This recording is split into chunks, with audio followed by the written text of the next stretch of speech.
filling in at quarterback, legit contenders. No, I don't think so. Even to a degree with Tua at the quarterback spot, I never really thought when you say contenders, and I'm assuming you're talking about getting into the Super Bowl and making a strong run at an AFC title Exactly. game. Although they beat the Buffalo Bills, I think if the Buffalo played them 2 more times, Buffalo would beat them. The same thing with the Ravens. It took a miracle late in the fourth quarter for them to do what they did against a secondary that was young, inexperienced, and wasn't playing very well to begin with. Okay? They came 21 points down. It took a miracle to do that. Then when you look at the New England game in week 1, it's the New England Patriots. New England loses to Tua and the Miami Dolphins every single year. Now you fast forward to Cincinnati. Cincinnati had gotten better. They became a much better football team at home on a short week on a Thursday night. They wind up winning the game, although Tua getting knocked out. But over the long haul, I personally don't think that the Dolphins are legit contenders. I think they'll win some games this year, but they won't compete with Buffalo and Baltimore and Kansas City and the Chargers when they get healthy along the way. There's a lot of things on my mind when it comes to the Dolphins. Before I say anything else, let me say this. I'm really getting sick and tired of Mike McDaniels doubling down on how they handled everything with Tua. I really am. That's just my personal opinion.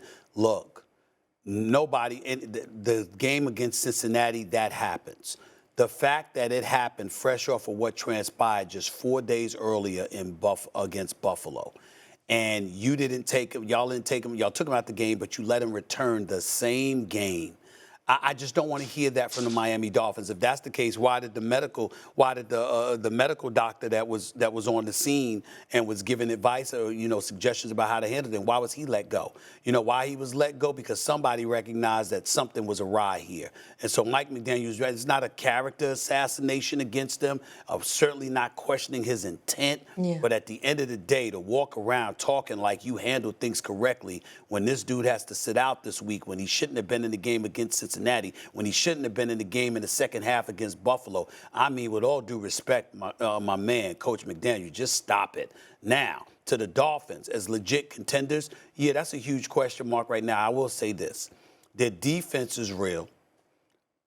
Teddy Bridgewater's experience. Waddle and Hill are as explosive as they come.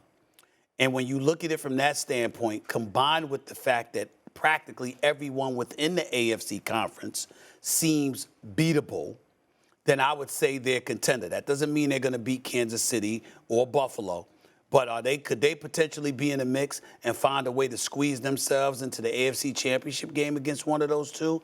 I think so. I'm not saying it's going to happen, but they got a shot. And because of that, I would label them having contender status.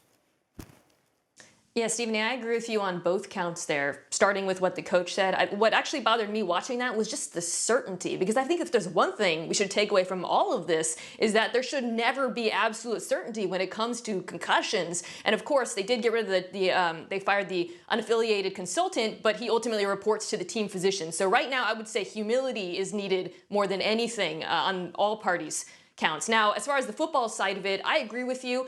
Now, I do think the Chiefs and the Bills are a cut above for sure, but the Dolphins are right in that next tier, and specifically, they are the sort of wild card team that can pull off an upset because they are explosive on offense, and on defense, they have that outrageous blitz and then defensive backs who can make plays, get turnovers. That's the formula for a playoff upset. And by the way, I do think they're going to win this weekend with Teddy Bridgewater because this offensive scheme is very good and he can execute it well.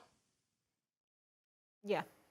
Miami's at the Jets this week. Yeah. I mean, I know the Jets are 2-2, but let's not act like, oh my Lord, what a tough matchup it's going to be. It might be, but I doubt it. Thanks for watching ESPN on YouTube. For live streaming, sports, and premium content, subscribe to ESPN+.